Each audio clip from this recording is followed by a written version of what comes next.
नमस्कार, स्वागत है आप सभी का। आपके साथ मैं हूं स्वप्निल। बीजेपी की नई कार्यकारिणी का जल्द ऐलान होगा, इसके संकेत बीजेपी प्रदेश अध्यक्ष मदन लाल सैनी ने दिए हैं।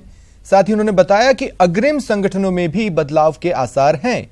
कोर कमेटी की बैठक के बाद उन्होंने कहा कि आगामी चुनाव को लेकर बैठक में मंथन हुआ। उन्होंने कहा कि पीएम मोदी ने उनकी जिम्मेदारी और बढ़ा दी है।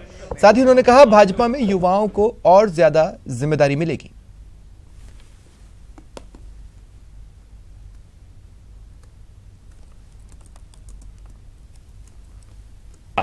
अपने राष्ट्रीय नेता को देखने के लिए इतने लालायित थे कि वो अपने आप को घरों में बंद नहीं रख सके और यहाँ आ गए और इतनी बड़ी संख्या में आए कि जिसके कारण से हमारी व्यवस्थाएं छोटी पड़ गई।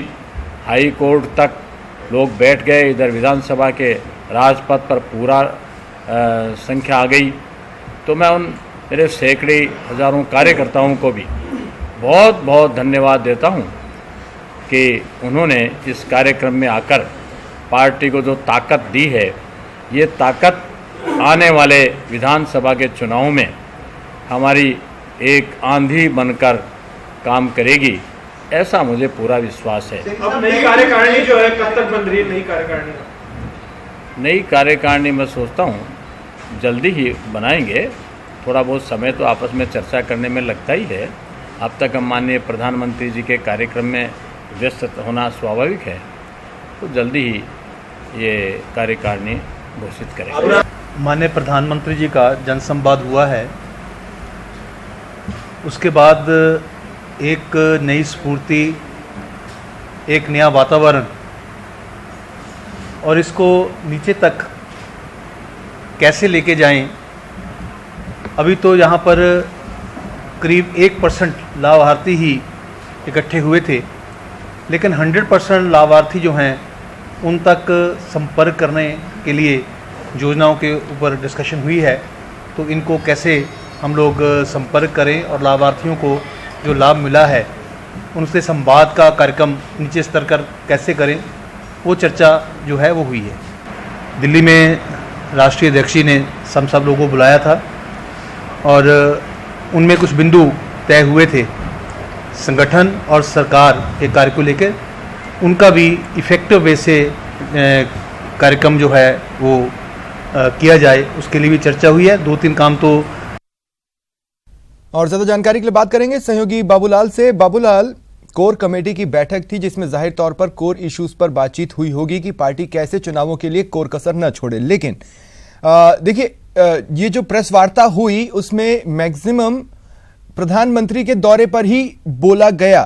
कोर कमेटी की बैठक में क्या निर्णय हुआ से भी ज्यादा, जिसका मतलब यह है कि भले ही 2014 जैसी मोदी लहर नहीं है, पर मोदी फैक्टर है, उनका क्रेज है और वही इशू होंगे 2018 और 2019 के। बिल्कुल। और जब पूछा गया अविनाश राय खन्ना से मीडिया द्वारा कि चेहरे कौन होंगे, तो अविनाश राय खन्ना ने साफ साफ कहा कि लोकसभा के चुनाव में जो चेहरा होगा वो मोदी का होगा और विधानसभा के चुनाव में वसुंधरा राजे काम को आगे रखकर जनता के बीच में पहुंचेंगे। तो इसका मतलब ये है कि वसुंधरा राजे लीड करेगी राजस्थान में और जब लोकसभा का चुनाव होगा तो पीएम मोदी यहाँ पर देश भर में चेहरा होंगे पार्टी का। तो पीएम मोदी की जो लोकप्रियता है उसका फायदा पार्टी विधानसभा के चुनाव में उठाने की कोशिश करेगी और जल्द मदन लाल सैनी अपनी नई टीम का ऐलान करने वाले हैं। युवा मोर्चा में जो अध्यक्ष हैं अभी वो भी सैनी जाति से आते हैं। तो अब सुनने में आ रहा है कि राजपूत को अध्यक्ष बनाया जा सकता है। इसके अलावा एससी मोर्चा है, एसटी मोर्चा है, अल्पसंख्यक मोर्चा है। उनसे हमारा संपर्क कट गया। बहरहाल संकेत मिले हैं कि बीजेपी की नई कार्यकारिणी का जल्द ऐलान होगा, लेकिन उससे पहले किसे कहां पर लगाया जाए, किसे कहां पर फिट किया जाए जो कि चुनावी साल में सबसे मुफीद हो, उस पर मंथन का दौर चलेगा और भी बातचीत होगी, जिसके बाद नई कार्यकारिणी का ऐलान किया जाएगा। संकेत यही है कि जल्द से जल्द ये ऐलान हो जाएगा।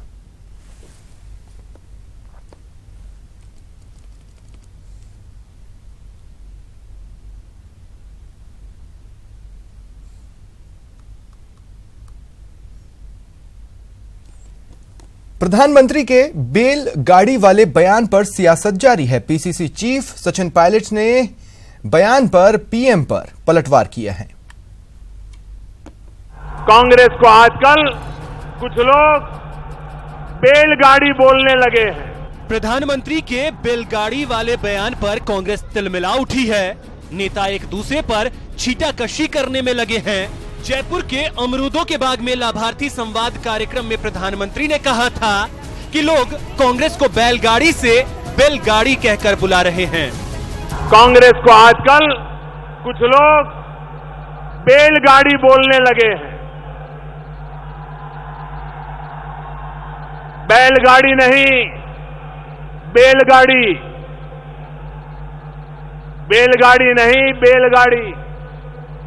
आखिर कांग्रेस के दिग्गज कहे जाने वाले करीब करीब कई नेता और कई पूर्व मंत्री आजकल बेल पर यानी कि जमानत पर है। बैलगाड़ी वाले बयान को सुन कांग्रेस कहां चुप रहने वाली थी। कांग्रेस के कई बड़े नेताओं ने इस बयान पर पलटवार करने का कोई मौका नहीं छोड़ा। CNN न्यूज की senior political editor Pallavi Ghosh के साथ एक्सक्लूसिव बातचीत में पीसीसी चीफ सचिन पायलट ने भी पलटवार किया।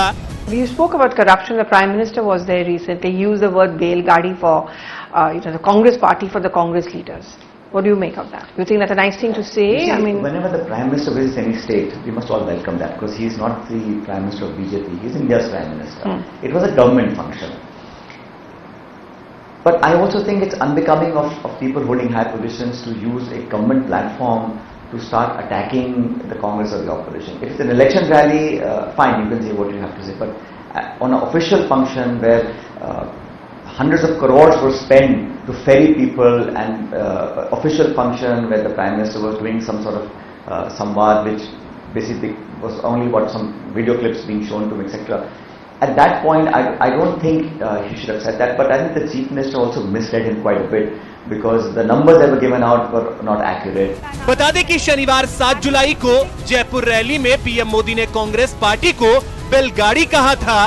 जयपुर रैली से बीजेपी प्रदेश में चुनावी बिगुल भी फूंक दिया है।